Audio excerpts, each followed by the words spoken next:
Evening everybody, welcome back to Norwich Talk. Norwich City have just beaten Nottingham Forest by 2-0 in what was a fairly comfortable watch, to be honest with you, which is quite satisfying. Very different to that Sheffield Wednesday game where we were obviously behind for quite a while and we managed to get it back and win, and the heart rate was massively increased from what it would usually be. But no, that was not the case tonight. It was a very comfortable 2-0 win without Emi Buendia. Yeah, of course, I was mildly concerned that there was no Buendia, of course, and I'm sure you were as well. It's only natural when you look at the stats of Norwich City without Buendia, but the argument is often that Norwich just look less creative without him, but that certainly was not the case tonight.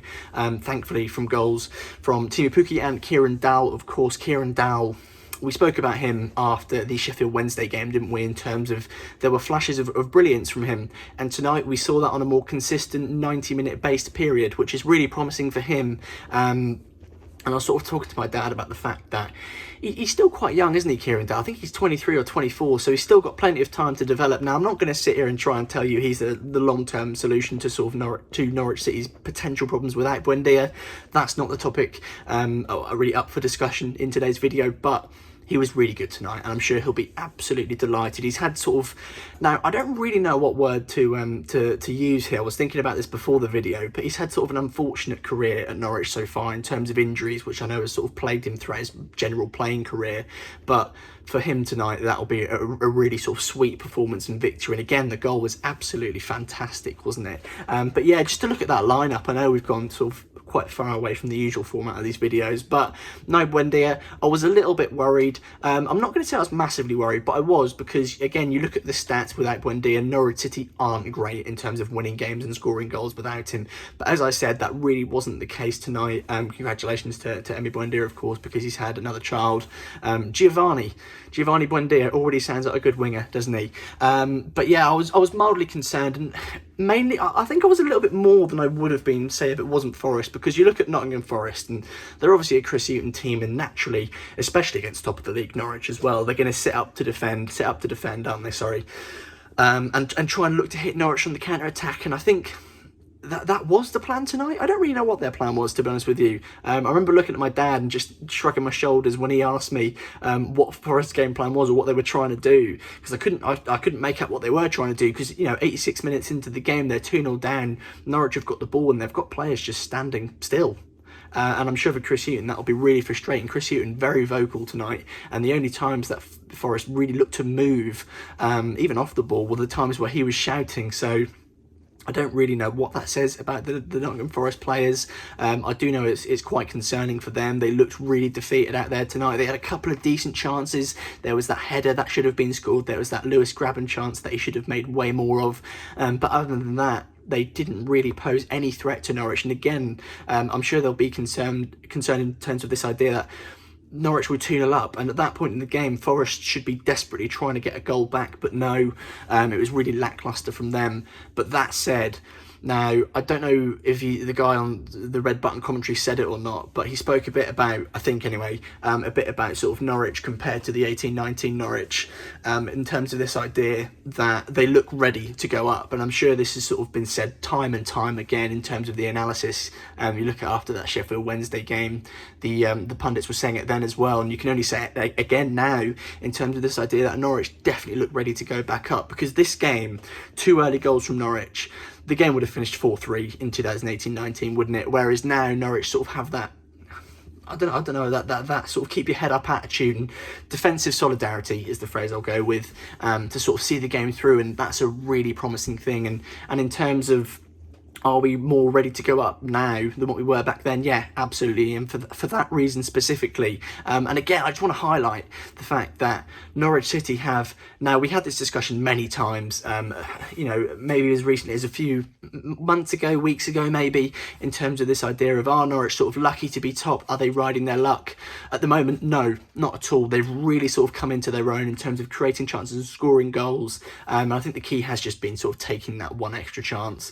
And it's so good to see. Now, you might notice how I'm sort of waffling about wider points really, because there aren't really too many points to be made about the game specifically, because it was, you know, from a Norwich City perspective, it was just comfortable, and not much happened. Again, I'm honestly rattling through my head right now trying to think of points to make. Kenny McLean was unlucky not to score, probably should have made it 3, but in terms of sort of the general analysis of the game, I'm just delighted that it was so comfortable, and Tim Krul again with another clean sheet. And I think I heard the commentator say he's conceded 2 in like 7 games, maybe it was longer than that, which is remarkable. And again, we talk about this sort of comparison. I always bring up the comparison between 18-19 Norwich and Norwich now, and obviously Norwich 2 seasons ago were just conceding goals relentlessly, whereas now it is very much the opposite. And again, I think this must be the 3rd or 4th time that I've mentioned it now. It's such a promising thing, and it's obviously down to 1, Grant Hanley staying fit, 2, Ben Gibson being pretty bloody good as well.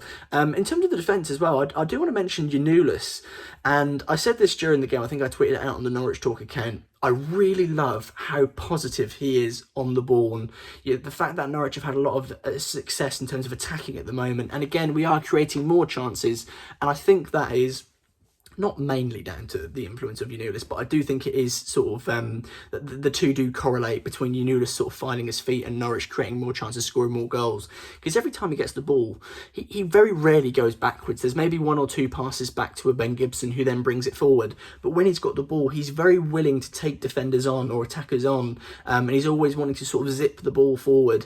And I think you notice it more on a nicer pitch because the passes aren't bobbling everywhere. But for me, that's a really positive thing. I'm not saying Jacob Sorensen didn't do that, but Giannoulis definitely does, and he definitely does it more. And again, it's such an important part of the way Norwich play. Fullbacks in the modern game, they're such an important position now, aren't they? And to have 2 good fullbacks, one in a very established Max Aarons, who knows how much longer we've got hold of him for, and then Giannoulis, who's now really starting to find his feet, which again is such a positive thing.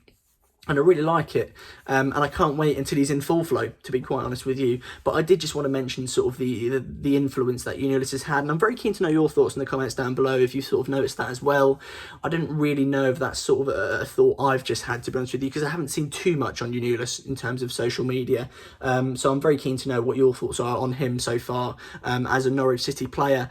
But to sort of finish the video, again, I want to bring a bit of praise to Lucas Rupp. Now, last week I said Lucas Rupp, he brings the energy, and that's sort of the phrase that is often sort of tagged with him when he starts a game. He is the energy in the midfield. He's the life in the midfield in terms of getting the ball, giving it quickly. And I said last week that when it's not working, Daniel Farke needs to hold his hands up and bring someone else on. It worked tonight, and it was really positive to see. Obviously, played a massive hand in both the goals, and I do just want to give massive credit to him. He's obviously had his ups and downs at Norwich, most of his downs coming when he just sort of signed, of course, but now he is a very good player, and it's really good to see. Obviously, that comes with him playing in a more central position, but I am full of praise for him tonight in terms of his position in the middle of the pitch. When he gets the ball, he just gives it so quickly, and again, without desperately trying to sound like a tactical whiz, I realise that I probably sound a bit pretentious every time I mention the word transition, but he really helps in that transition phase between defence and attack for Norwich, because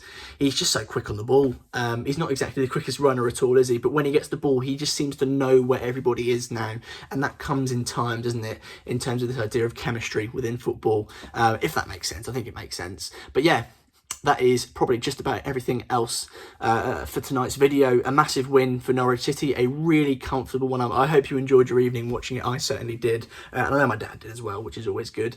But yeah, your thoughts in the comments down below.